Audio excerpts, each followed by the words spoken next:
All right. Good morning. Uh, I'll give a few people an opportunity to jump on here. It is just a couple minutes before 9 here in Oregon, and I admit, I'm getting a little bit later start today than normal. It was So that's my fault. So I know some of you maybe are used to catching this more around 8 o'clock, and you are just getting it now. So I apologize for that. Given just a minute or two, if anybody wants to hop on here and give them a chance. Got three people on YouTube. Usually it's 1 or 2 in the morning. Emily just signed on, and so wanted to say thank you for being here. And if you're watching this live, great. If not, it'll be posted both on YouTube and Facebook, and you can catch it then. I want to start off this morning by telling you kind of a humorous story. When we were growing up, my mom, when we turned 16, she basically said, "We'll let you do whatever you want to do for your birthday." So my older brother went to New York City and he watched two Broadway plays. He watched uh, uh, Phantom of the Opera and Les Mis. And then my sister went on a cruise. I decided I wanted to take my best friend with me to Puerto Rico. We spent every summer going to Puerto Rico as a family, pretty much. And I wanted to take my best friend Josh with me to Puerto Rico. When we were returning from Puerto Rico, I think we were just going from Atlanta, Georgia to Columbia, South Carolina. We experienced some of the worst turbulence we've ever had. My mom worked for the airlines, so we've flown a lot of different places. We've been all over the place, all over the world: Argentina, Panama, all over the United States, Hawaii, Italy. I mean, we traveled to a bunch of different places, so we've traveled a lot. So we were used to the bumps and bruises of flying on an airplane. And Josh had never done it before. However, this was almost like a flipping of roles. The turbulence was so bad that those of us that flew on the plane a lot, we knew that this was not normal and we were scared. My friend Josh, on the other hand, that was the first time he'd ever flown before. And he was back there having a great time, like he was on a roller coaster. I mean, it was like the ups and downs of a roller coaster, and he thought it was awesome. While the rest of us were like, no, no, no, this isn't normal. Like, we know what normal turbulence is. This isn't normal. This isn't the way it ought to be. Um, some of us felt like we were in legitimate danger. Um, can you remember a time in your life when you felt like you were in legitimate danger? Um, Maybe some people feel that way right now, and maybe you don't.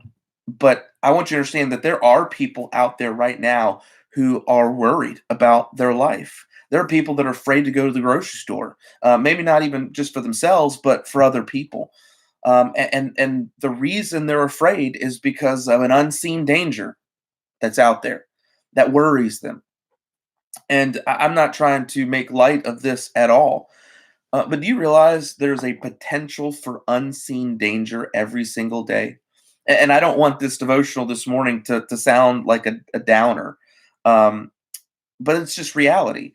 Every day has the potential to be a great day, um, but uh, there are real dangers that we face in the world today as well. Honestly, when you think about tragedy, every tragedy is a surprise. Nobody woke up that morning and thought, "Oh, today's going to be the day. Today's going to be the day that tragedy strikes." And so, oftentimes, I want you to realize the reality that every day has the potential for tragedy, and it may catch us by surprise. But I want you to understand that it doesn't catch God by surprise. And especially when we read the early Psalms here, every morning David woke up with the potential for danger.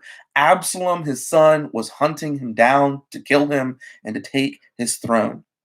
And he knew that every morning he faced potentially danger could be in front of him. So what did he do? Well, let's read Psalm 5 this morning. Verse 1 says, "Give ear to my word, O Lord, consider my meditation. Hearken unto the voice of my cry, my King and my God. For unto thee will I pray. My voice shalt thou hear in the morning, O Lord. In the morning will I direct my prayer unto thee, and will look up. For thou art not a God that hath pleasure in wickedness, neither shall evil dwell with thee. The foolish shall not stand in thy sight. Thou hatest all workers of iniquity. Thou shalt destroy them that speak leasing. The Lord will abhor the bloody and deceitful man. Now David starts his day. David starts his day with prayer, specifically for a prayer for deliverance. Notice in verse 3, he says, "My voice shalt thou hear in the morning, O Lord. In the morning will I direct my prayer unto thee, and will look up." Um, Listen, I just told you that every day has the potential to bring danger. But that isn't an encouragement to hang your head. It's actually an encouragement to start your day with prayer. Start your day by looking up. That's what David did. When he realized that every day had potential to be a dangerous one, he didn't hang his head and mope. He started the day with prayer. He said, "In the morning, you'll hear my cry. In the morning, I'm going to pray unto you, and I'm going to lift up my head to you. I'm not going to let the day start with me being down. No, I'm going to lift it up because I know that even in this difficulty, my God is greater than these things."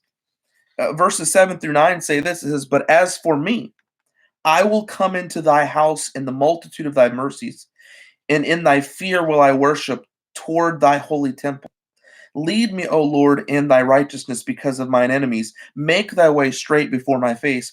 For there is no faithfulness in their mouth. Their inward part is very wickedness. Their throat is an open sepulchre. They flatter with their tongue." Now, here's the interesting thing. This is actually really awesome to think about. David says he's going to worship towards God's holy temple. David would usually be one to worship in God's temple.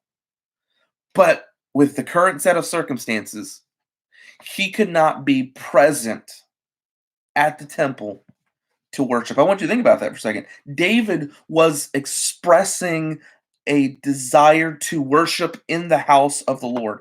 David was cut off from the house of worship. Does that sound familiar? Sure does, right now. But these verses were David's heart cry. He looked forward to when he could enter back into the temple. He looked forward to being able to enter into the house of the Lord and worship the Lord again. And can I tell you what? I hope that's my heart desire. I hope it is your too. And I'm going to tell you, I think that's.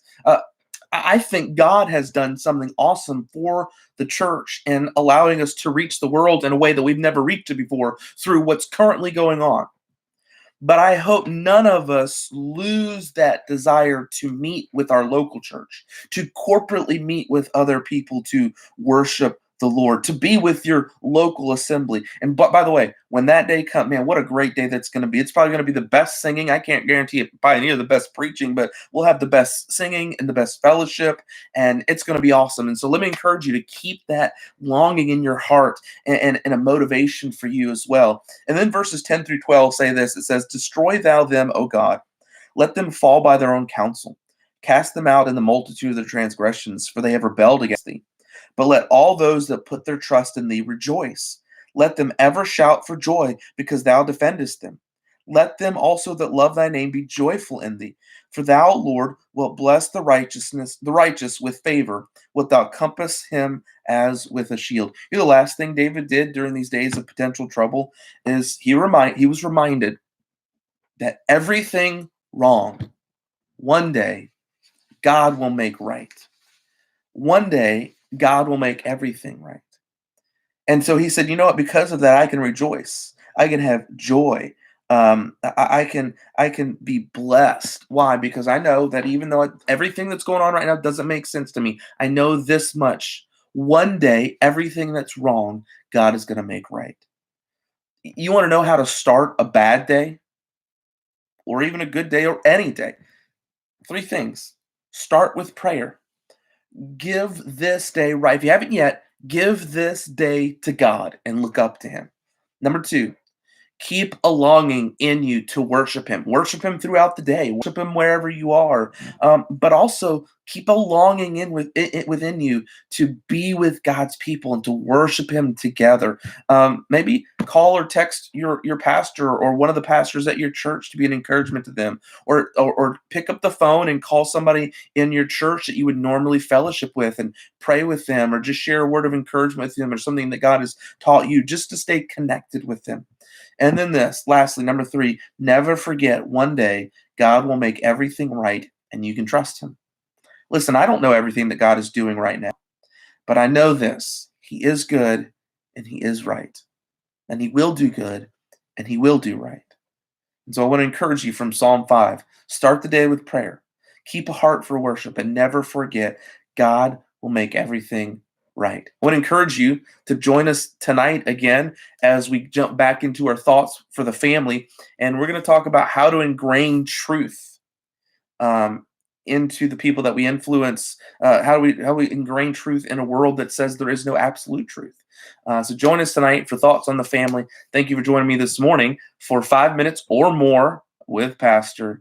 Simple Bible truths for everyday life. Hope it's been encouragement to you this morning, and we'll see you later.